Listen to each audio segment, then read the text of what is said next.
My shit.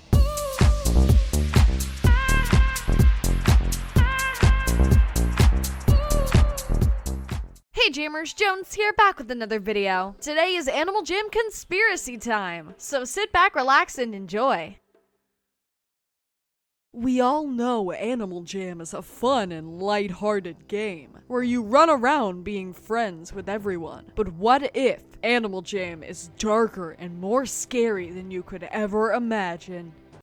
Nah, just kidding, that's kinda lame. Hey guys, Jones here, and today I'm going to talk to you about crossing universes. Not like taking a spaceship and going to space and being like, hey, wee! I mean more like this. The book of Harry Potter and all the characters inside of it are a universe, you know, its own thing. So is Animal Jam. Animal Jam is its own self-contained universe. It has different species, different power figures, and different lore. That's the Animal Jam universe. But sometimes universes have so many similar traits to each other, you can't help but wonder, are these separate, or are they the exact same universe? Well, that's what I'm going to do today. Ladies and gentlemen, I am here to announce that Animal Jam and Zootopia are the exact same place. Now, I know what you're about to say. Jones, that's ridiculous. They're two separate universes. That doesn't make any sense. And I'm going to tell you to shush and let me talk. I'm not done speaking. Now, let's get the very obvious evidence out of the way. There are 3 different levels of human-animal hybrids. There are humans with animal traits like ears or tails. There's the middle ground, which is animals that walk, act, speak, and think like humans. And then there are animals that look like animals but can sort of talk. Zootopia hits that middle point with animals that still look realistic but act like humans. And what do you know? So does Animal Jam. It hits that point exactly. But Jones, you might say, the animals in Animal Jam don't walk on 2 legs. They're far less human than Zootopia animals. Oh really? Could a real animal do this?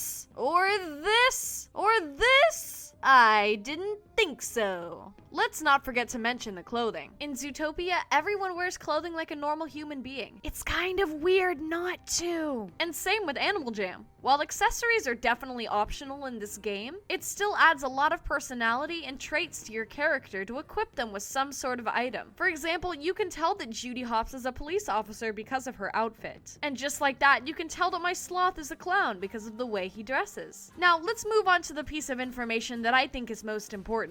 Now, in Zootopia lore, they said a long time ago there were nothing but regular feral animals until they rose up, evolved, and started to live together. The first species in Animal Jam were just plain old animals too, until Zios helped create Mira, and together they shaped the civilization as we know it. Through Mira and Zios, you can see all different kinds of animals living together, predator and prey. In fact, they even live harmoniously with animals like mice and bugs. Animals also talk in a very human way. Where you can hear them in Zootopia, it's a little more obvious that you can only use bubble chat in Animal Jam. But still, it's the same English human language. Now onto the piece of evidence that I think is the most important and most interesting part. The districts, or as we know them, lands. That's right, folks. Zootopia districts and lands are similar. In fact, they're practically identical. Mount Shavir is just like the Tundra district, and the Temple of Zios is just like the Rainforest district. Now you might be thinking, yeah, they're similar in appearance, but they're different places. What of it? You know that that is not true, and let me explain why. In Animal Jam, you don't take a train or a plane for days to get to a brand new biome. In fact, you only walk a few feet. I personally believe that every land in Animal Jam is kept a certain temperature and weather so that it'll be a habitable place for other animals. Each specific type of animal needs its own environment. And with the magic of the alphas, they contain certain areas and let them be damp or hot or very cold. Just like Tundra Town in the Sahara district. It's community managed and artificial nature. And the districts are right next to each other, just like the lands. I'd like to point out some of their visual similarities as well. The lands in Animal Jam aren't just random wild areas that you can run through. They're not natural, they're clearly made by some of the animals that live in Animal Jam. Same with the Zootopia districts. There are pathways and buildings and little tiny houses, not to mention stairs and ladders. They're clearly meant to be habitable environments for serious and civilized animals, just like Zootopia. Overall, the physical similarities between Animal Jam and the lands inside Zootopia are just too obvious to ignore. We're also a civilized society with a set type of currency. In our example, gems, Howlers that functions just like the Zootopia society itself. There are also specific animal-only places. Like the elephants-only ice cream shop, there's a wolves-only party.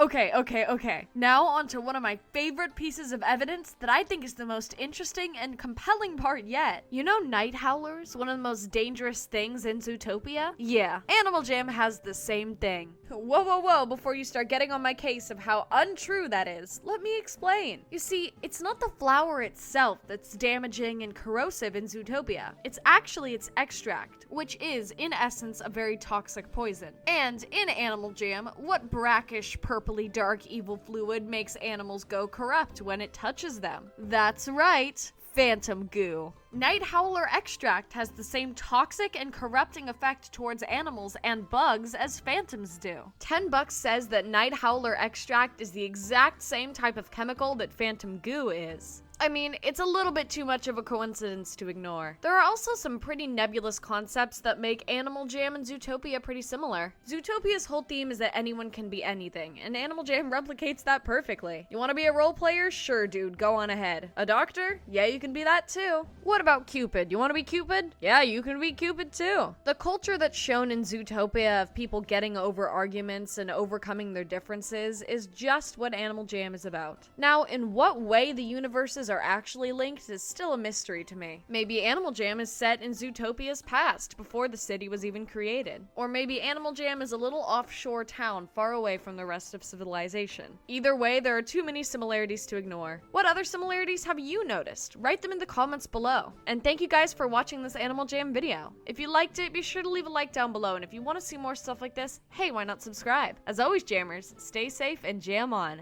Jones out.